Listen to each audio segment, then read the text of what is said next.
wabarakatuh. Alhamdulillahil qail fi kitabihil karim. A'udzu billahi minasyaitonir rajim. Bismillahirrahmanirrahim. Kullu nafsin dha'iqatul maut wa innama tuwaffawna ujurakum yawmal qiyamah. Faman zuhziha 'anil nar wa udkhilal jannah faqad faz wa mal hayatud dunya illa mata'ul ghurur. Allahumma salli wa sallim ala asyrafil anbiya'i wal mursalin sayyidina Muhammadin wa ala alihi wa sahbihi ajma'in. Amma ba'du. Allahumma shrah lana sadrana wa yassir lana umurana wa hlul 'uqdatan min alsinatina yafqahu qawlana. Amin ya rabbal alamin. Al-mukarramun wal muhtaramun yang kami muliakan, para pengurus dan seluruh jamaah Masjid Al-Ikhlas yang senantiasa dimuliakan oleh Allah Subhanahu wa taala, yang juga kami hormati segenap keluarga besar dari almarhum Bapak Darmuji rahimahullah taala. Semoga Allah memberikan rahmat dan ampunan kepada beliau, dan mudah-mudahan Allah tempatkan di tempat yang layak di sisinya, dan mudah-mudahan apa yang tadi kita dengar tentang sekilas perjalanan beliau ini dapat menginspirasi kita yang saat ini masih Allah berikan kesempatan untuk menghirup udara Allah Subhanahu wa taala. Bapak Ibu yang dimuliakan Allah, dalam satu riwayat Rasulullah sallallahu alaihi wasallam pernah mengisahkan, kata beliau, mal mayyitu fi qabrihi illa kal gharikil mutaghammis. Seorang yang meninggal dunia di dalam kuburnya itu laksana al-gharikil mutaghawis, seorang yang tenggelam di lautan. Lalu apa bahasa kita itu? Orang yang tenggelam dan tidak bisa berenang, ya. Jadi nafasnya kemudian ngap-ngapan kalau bahasa kampungnya itu, ya. Apa yang dibutuhkan? Ya, yang suka ke laut bisa bayangkan satu kapal karam, lalu kemudian orang-orang tenggelam, hampir tenggelam, dia tidak bisa berenang, lalu dia teriak minta tolong, tangannya itu melambai-lambai. Ya. Kira-kira kalau dalam kondisi ini kita berikan dia emas atau berlian 1 ton, ya, dengan kita berikan sebongkah kayu yang tidak ada harganya, apa yang dia pilih? Dia akan pilih kayu, ya. Orang yang meninggal dunia di dalam kuburnya itu sama seperti orang yang hendak tenggelam. Dia tidak butuh apa-apa, yang dibutuhkan hanya satu, yantadhiru da'watan min ahli. Dia menanti uluran doa dari keluarga dan kerabat yang masih hidup. Doa yang kita kirim ini laksana sebongkah kayu yang kualitasnya bagus, yang akan menyelamatkan dia dari celaka tenggelam dalam lautan tersebut, ya. Maka kalau ada yang iseng bertanya, buat apa kita mendoakan mereka? Apakah sampai doa kita nanti kepada mereka?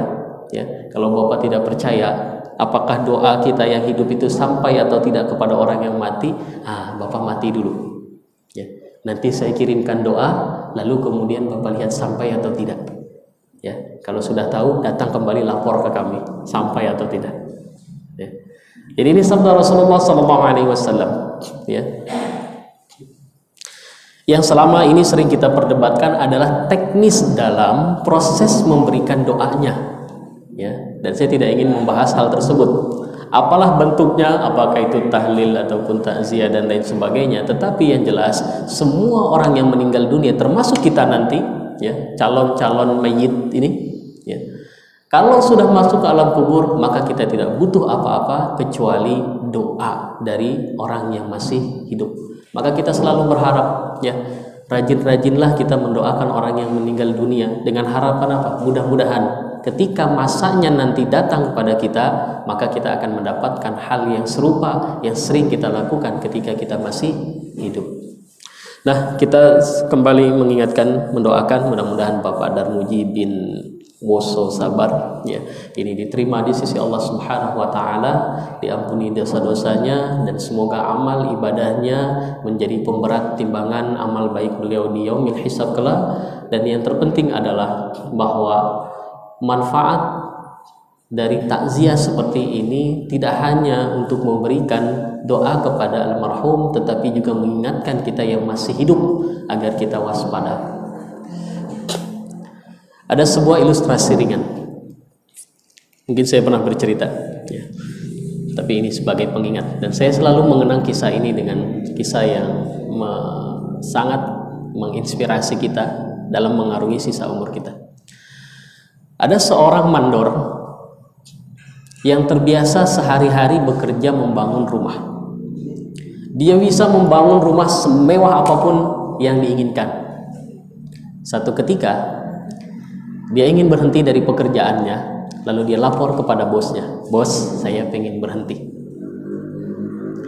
"Baik," kata si bos, "tapi sebelum kamu berhenti, saya punya satu permintaan." Ya. "Apa permintaan itu?"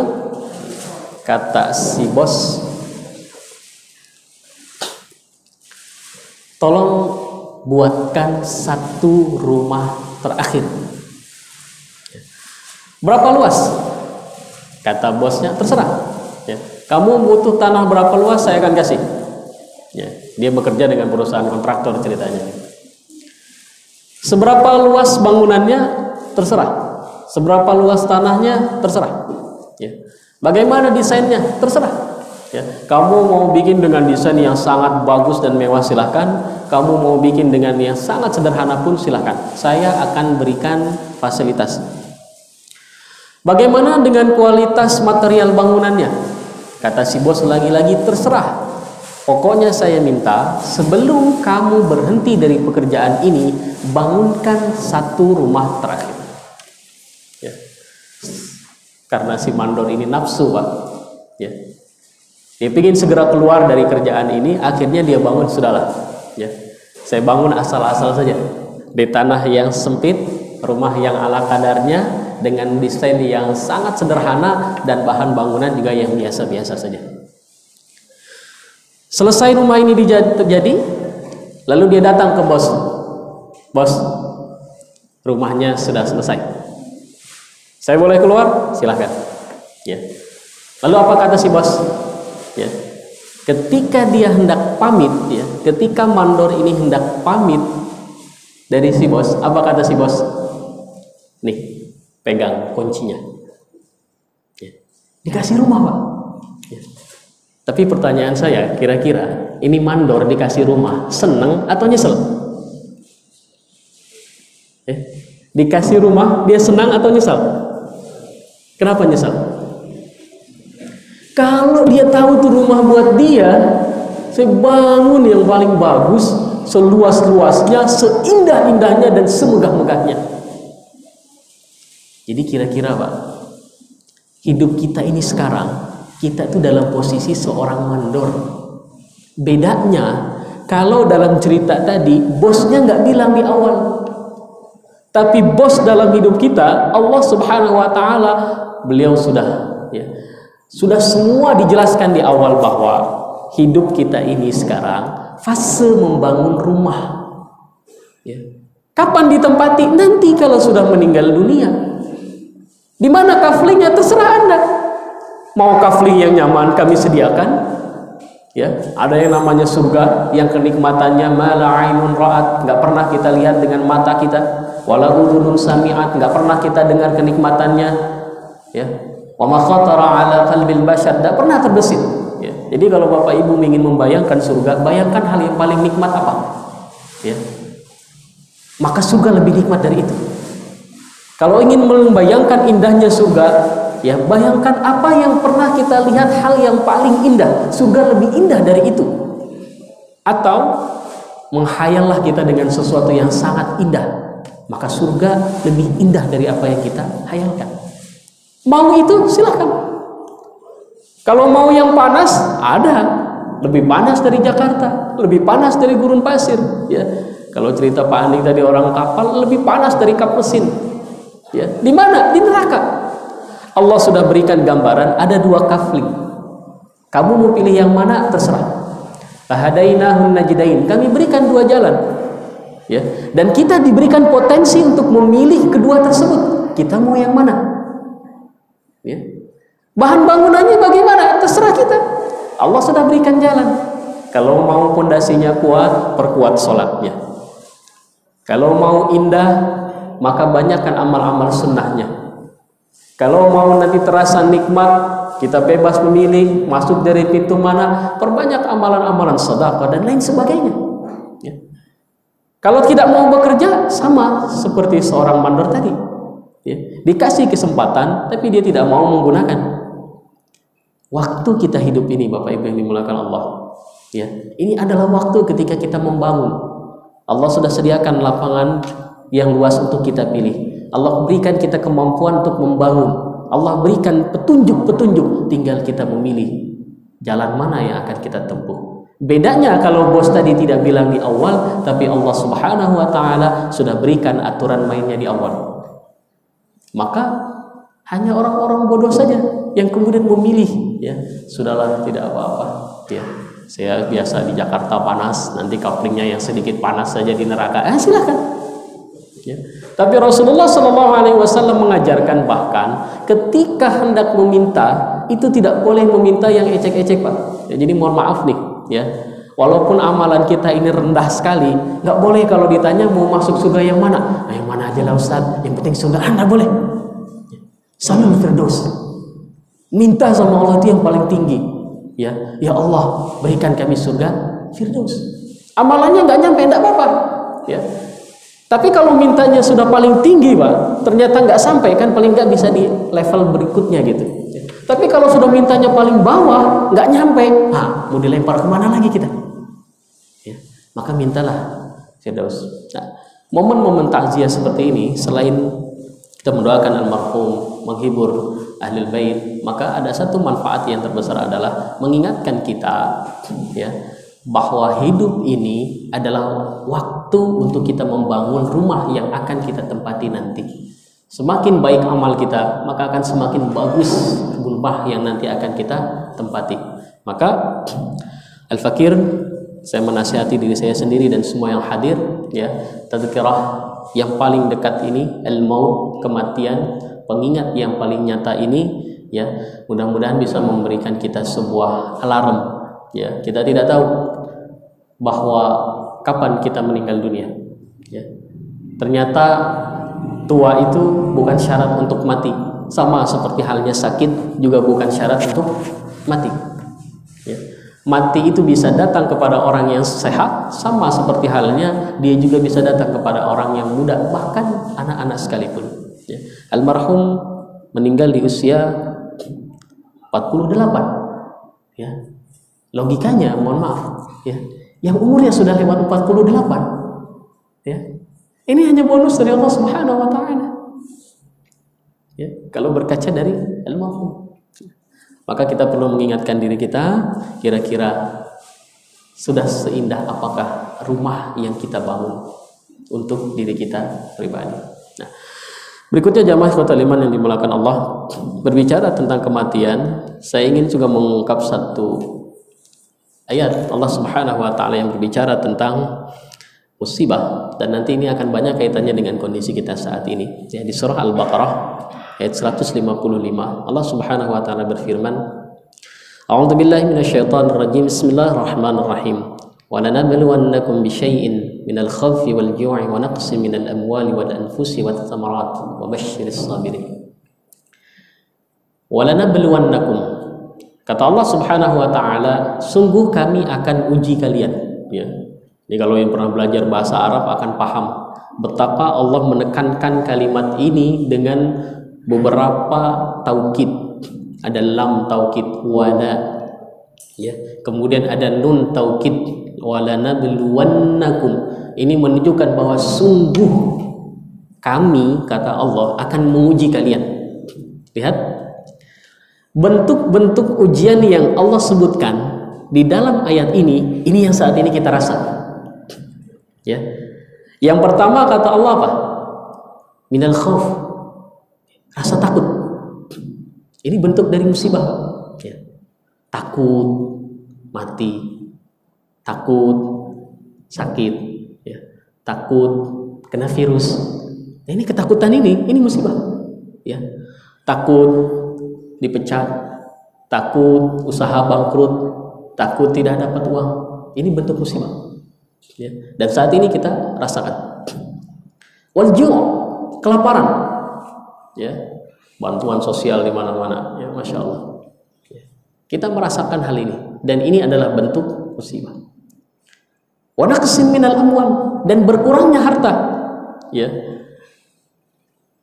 Tetangga saya itu sore tadi, Pak, ya, itu baru saya beli toren di atas rumahnya, dan saya sudah cek harganya itu sekitar 600.000. Dia jual berapa saja, rela dibayar dengan harga 200.000. Ya.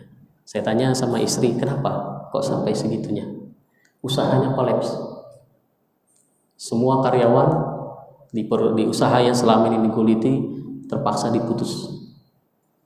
Ya, sudah hampir 200 juta asetnya hilang. Dan dia bilang ada aset terakhir, mobil yang akan dia jual, dan akhir September ini dia akan cari kontrakan yang jauh lebih kecil dari rumah yang saat ini dia tempati. Wanaksin minal amwal, berkurangnya harta, ya. Ada teman main badminton, saya tanya tiba-tiba, tumben antum main badminton hari ini? Biasanya sibuk? Enggak, sekarang sudah 2 bulan Ustaz, off. Kenapa? Covid, ya. Hilang pekerjaannya. Sekarang apa yang dilakukan? Ikut kakak bantu jualan. Dan banyak cerita-cerita lain yang ini merupakan bentuk dari musibah. Wanaksin minal amwal wal anfus. Dan tidak sedikit juga kita dapat musibah berkurangnya jiwa kita, baik yang tadinya sehat kemudian sakit, ataupun yang kemudian bahkan hilang nyawanya sekalipun, ya. Meninggalnya almarhum ini bagi keluarga dan bagi kita yang sangat mencintai beliau, ini adalah sebuah musibah, ya. Wat tamarat, dan hilangnya kenikmatan, ya. Kalau diartikan tamarat ini artinya buah-buahan, Pak. Tapi memaknai ayat ini, ya, ini menyimpulkan hilangnya kenikmatan hidup, karena buah itu simbol kebahagiaan di surga. Ya, Bapak Ibu kalau perhatikan, ketika Allah membicarakan ayat tentang surga, itu kenikmatannya sering disimbolkan dengan buah-buahan. Maka ketika berkurangnya samarat, maksudnya adalah berkurangnya nikmat hidup. Ya, coba kurang nikmat apa, Pak? Mau salaman aja kita takut. Ya. Saya jujur. Kalau ditanya betah apa nggak betah pakai gini loh, ya. Takut kita kemana-mana, hilang kenikmatan kita. Mau kumpul sama keluarga nggak bisa, mudik kita dilarang, sekolah, ya, hancur semua. Kenikmatan hidup ini sekarang kita rasakan semua berkurang. Ya. Biasanya kita mengalami musibah ini parsial, satu, tapi dengan wabah ini kita menghadapi semua jenis musibah yang Allah sebutkan dalam ayat ini. Allahu Akbar. Tapi lihat, ketika Allah memulai ayat ini, setelah ayat walana balwannakum, Allah lanjutkan dengan kalimat bisyai'in. Apa arti bisyai'in? Secuil, sedikit, ya. Jadi musibah tadi, bahkan sekarang kita merasakan semua al-khauf wal ju' wa naqsin minal amwal wal anfus wat thamarat, 5 jenis musibah sekaligus kita alami. Kata Allah, itu hanya syai'in, itu hanya secuil. Maksudnya apa? Jangan lihat musibahnya saja, ya. Coba lihat berapa banyak nikmat yang sudah kita rasakan selama hidup ini. Kalau sekarang hilangan pekerjaan, coba hitung berapa rupiah yang pernah kita dapatkan dari pekerjaan yang sudah Allah berikan selama kita hidup. Kalau cuma satu, mohon maaf, ya, ada satu anggota keluarga kita, saudara kita meninggal dunia, coba hitung berapa jiwa-jiwa yang Allah munculkan yang menjadi kebanggaan hidup kita selama ini, anak cucu kita. Kalau cuma pekerjaan yang hilang, harta yang hilang, kenikmatan hidup cuma pakai masker saja sekarang, ya, berapa banyak kenikmatan yang sudah Allah berikan, ya. Maka indahnya ayat Al-Quran, ya, dan saya katakan Pak nanti, ya, ini imun terkuat kita, ya.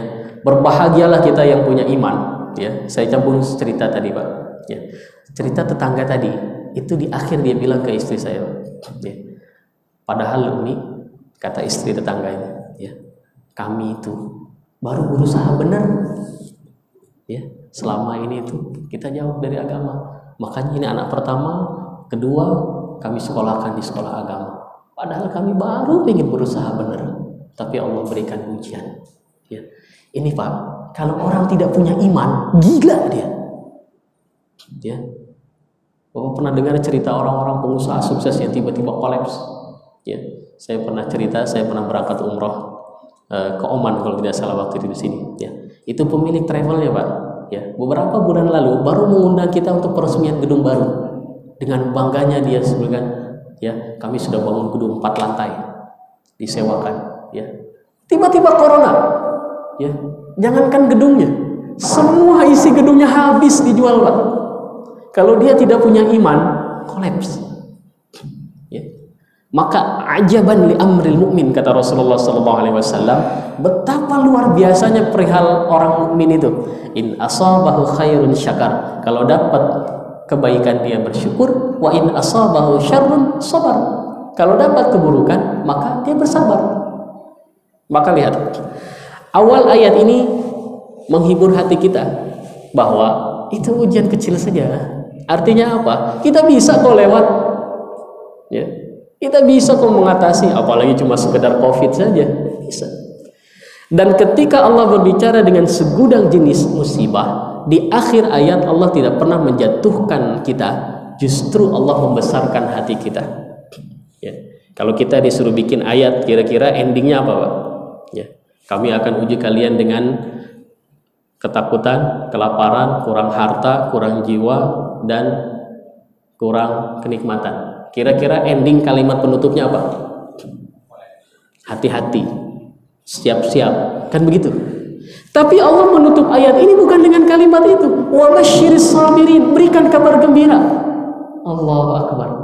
Kita ditakut-takuti di awal, diceritakan tentang elemen-elemen ketakutan, tapi di akhir dibesarkan hatinya.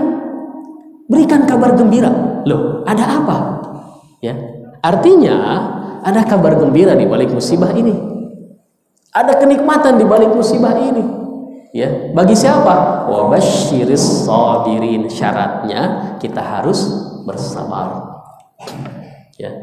Nah, bagaimana sabar itu? Ya. Saya teringat sebuah kisah ketika seorang guru pernah menyampaikan tentang ayat di surah An-Nahl, ya. Wasbir wa ma sabruka illa billah. Kata Allah Subhanahu wa taala berkata kepada Rasulullah SAW, ini ayat konon kisahnya itu turun ketika selesai perang Uhud. Ya. Jadi di perang Uhud itu Rasulullah SAW pernah marah semarah-marahnya ketika mendengar, ya, pamannya Sayyidina Hamzah itu dibunuh oleh seorang yang bernama Hindun, lalu kemudian dibelah dadanya, diambil isi dadanya, kemudian dikunyah, lalu dilempar untuk menghinakan Rasulullah SAW. Mendengar kalimat itu Rasulullah, sifat manusiawinya muncul, lalu dia mengatakan, ya, kata beliau SAW, seandainya ada yang bisa menghadirkan Hindun di hadapanku saat ini, maka aku akan lakukan kepada dia 40 kali lebih dahsyat dari apa yang dia lakukan kepada pamanku. Saking marahnya. Lalu turun ayat ini. Apa kata Allah? Wasbir, ya Muhammad, sabar. Ya. Jadi lagi puncak-puncaknya marah, itu disuruh sabar. Wa ma sabruka illa billah. Dalam konteks bahasa Arab, ya, ma ini artinya linnafyi, sama seperti la ilaha illallah, tidak ada Tuhan. Wa ma sabruka artinya kamu itu nggak bisa sabar. Allah memerintahkan Rasulullah untuk bersabar, tapi kemudian Allah berikan statement, engkau tidak akan bisa bersabar illa billah, kecuali apa? Billah, hanya bersama dengan Allah. Ya. Jadi kalau ditanya bagaimana solusi terbaik untuk menghadapi musibah ini, perkuat hubungan kita dengan Allah, perkuat kebersamaan kita dengan Allah. Kalau kita bisa, ya, maka kita akan mendapatkan rahasia ayat fa inna ma'al usri yusra, inna ma'al usri yusra. Ya. Kebanyakan orang mengatakan setiap ada kesulitan pasti setelahnya ada kemudahan, ya. Tapi ayat Al-Qur'an berbicara bukan begitu menerjemahkannya. Kenapa? Karena kalimat ma'a itu artinya bukan setelah, Pak. Ya. Jadi kalau setelah itu Allah akan katakan fa inna ba'dal usri yusra, inna ba'dal usri yusra, itu baru artinya setelah. Tapi kalimat yang Allah bergunakan adalah ma'a. Ma'a itu bersama. Bersama dengan kesulitan akan ada kemudahan. 2 kali Allah ulang. Ya. Artinya apa? Ketika kita bersabar bersama dengan Allah, lalu Allah membersamai kita, maka kemudahan ini akan muncul bersama dengan kesulitan yang kita hadapi.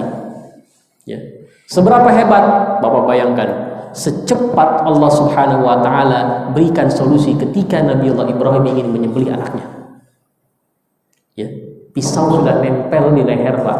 Seketika itu Allah ganti Nabiullah Ibrahim Ismail dengan domba. Secepat itu pertolongan Allah. Ya. Secepat Allah ganti rasa api ketika Nabiullah Ibrahim dicemplungkan ke dalam api yang panas, berubah menjadi sejuk bagi Nabiullah Ibrahim. Dan secepat Allah berikan solusi kepada Nabiullah Musa alaihissalam ketika memukulkan tongkatnya ke laut, lalu kemudian lautan terbelah. Nah, ini tidak didapati oleh orang yang tidak memiliki iman. Ya. Maka kalau ditanya apa solusi terbaik untuk menghadapi COVID, ya, perkuat hubungan kita dengan Allah Subhanahu wa Ta'ala. Nah, nanti saya sambungkan lagi dengan ayat, ya. Ada satu ayat lagi yang luar biasa, Pak. Di surah Quraisy, alladzi at'amahum min ju' wa amanahum min khauf. Ya. Akhir ayat ini mendeskripsikan Allah Subhanahu wa Ta'ala, ya, sebagai orang yang pertama at'amahum min ju', memberikan makanan kepada yang kelaparan. Jadi kalau sekarang yang ngerasa lapar, tidak punya stok makanan, habis tabungan, ya, rupiahnya sudah mulai menipis, ini masuk ke dalam kategori ayat, ya. Allah yang akan memberikan makanan nanti. Wa amanahum min khauf. Mohon maaf, saya tidak akan berbicara tentang COVID ini, tetapi Bapak Ibu yang dimuliakan Allah, ketika ketakutan itu menghinggapi kita, ya, maka lihat solusi ayat ini. Satu ayat sebelumnya mengatakan apa? Falyabudu rabb hadzal bait. Hendaklah kalian menyembah Tuhan dari rumah Allah ini. Ya, ini konteksnya berbicara tentang penyerangan tentara Abraha, tentara gajah ke Ka'bah. Maka ayat ini disandingkan dengan surah Al-Fil sebelumnya. Kata Allah Subhanahu wa Ta'ala, hendaklah mereka itu menyembah Tuhan rumah ini, Tuhan Ka'bah. Lalu Allah deskripsikan dirinya sebagai Tuhan, ya, spesifik. Salah satu tugas di antara tugas Allah sebagai Tuhan adalah apa? Alladzi at'amahum min ju' wa amanahum min khauf. Memberikan makanan dan memberikan rasa aman dari ketakutan. Ya. Jadi saya kira ini momentum yang sangat luar biasa, Pak. Ya. Kita tidak boleh menjadi korban dari setiap kondisi yang ada. Ya. Umat Islam itu harus menjadi pelopor kebangkitan. Jadi kalau saat ini kita menjadi satu kelompok manusia yang merasa ketakutan, maka cukup dan bangkit, jangan kemudian menjadi penebar ketakutan. Ya. Kalau sekarang kita merasakan bahaya, merasakan dampak negatif, cukup di situ dan bangkitlah, jangan menjadi agen penebar kebahayaan dan kemadaratan bagi orang-orang lain. Ya. Maka sangat menginspirasi kisah tentang almarhum tadi, ya. Saya kira ini menjadi pengingat bagi kita semua di tengah kondisi saat ini. Sudah bukan saatnya kita saling menyalahkan, ya. Apalagi kemudian kita saling menyalahkan di antara kita. Ya, saya suka geleng-geleng kepala, Pak. Yang ribut saat ini itu antara orang yang rajin ke masjid, yang bahkan sholat subuhnya ke masjid, lalu kemudian berhasil diadu domba, ribut hanya persoalan masalah hand sanitizer, masalah soft yang dipecah, masalah masker yang tidak digunakan. Saya bilang, antum ini sama saudara. Jadi kalau pasukan, Pak, ya, pasukan orang-orang yang berani sholat subuh ke masjid, itu pasukan garda terdepan, tuh. Ya, pasukan elitnya pemerintah. Kalau kita saja sudah berhasil diadukan, apalagi dengan yang lain. Ya, maka Ini momentum saya kira sangat luar biasa. Tadkirah ini mengingatkan, selain kita mendoakan almarhum, mengingatkan diri kita untuk mari kita bersama bangkit dari segala musibah ini dengan catatan kita bersabar, mendekatkan diri kepada Allah dan perkuat tali ukhuwah kita. Setiap musibah, benih-benih perbedaan yang muncul, ini adalah cara Allah untuk mendewasakan kita dan kemudian merapatkan barisan kita, menutupi dan melengkapi kekurangan yang belum terisi oleh saudara-saudara kita yang lain. Mudah-mudahan selesai dari majelis ini kita kembali merapatkan barisan, memperkuat, dan kalau bisa saya berpesan jadikan masjid ini sebagai solusi, Pak. Ya, misal, mohon maaf agak sedikit lebih. Ya, kalau bisa jadikan masjid ini solusi buat umat, bukan kemudian menjauhkan umat. Contoh sederhana, sekarang musim sekolah online, Pak. Ya, kalau masjid mau kreatif, pasang wifi gratis, undang warga sekitar yang tidak mampu beli kuota, kamu belajar online di sini. Lalu berikan sentuhan, berikan dia sarapan, nanti zuhur sholat jamaah di sini ya. Lakukan protokol kesehatan, maka orang akan datang berduyun-duyun ke masjid. Masjid akan jadi solusi, bukan kemudian ya menjauhkan yang sudah di masjid. Ya, ini kesempatan kita. Ketika orang butuh bantuan, berikan bantuan di masjid. Ketika orang butuh solusi, butuh naungan, jadikan masjid sebagai tempat bernaung, dan itu akan menjadi jariah yang luar biasa. Mudah-mudahan ini bisa memberikan kita, menjadikan kita orang-orang yang gemar beramal, dan semoga ini menjadi bekal berharga kita untuk menghadap Allah Subhanahu wa taala, mendapatkan rumah dan kafling yang paling indah di surga Allah Subhanahu wa taala. Hadanallahu wa iyyakum ajmain. Demikian yang dapat kami sampaikan. Terakhir saya mohon kita bacakan Fatihah untuk almarhum Bapak Darmuji bin Waso Sabar. Semoga Allah Subhanahu wa taala mengabulkan harapan-harapan dan doa-doa yang tadi sudah kita ucapkan, dan mudah-mudahan Allah berikan kesabaran bagi keluarga yang ditinggalkan, juga untuk kita semua. Mudah-mudahan kita bisa menjadi lebih baik dari hari ke hari. Al-hadini wa ala kulli niyatin salihah ila hadratin Nabi Mustafa Rasulullah sallallahu alaihi wasallam. Al-Fatihah. Bismillahirrahmanirrahim. Iyyaka na'budu wa iyyaka nasta'in. Demikian kurang lebihnya mohon maaf. Billahi taufiq wal hidayah. Assalamualaikum warahmatullahi wabarakatuh.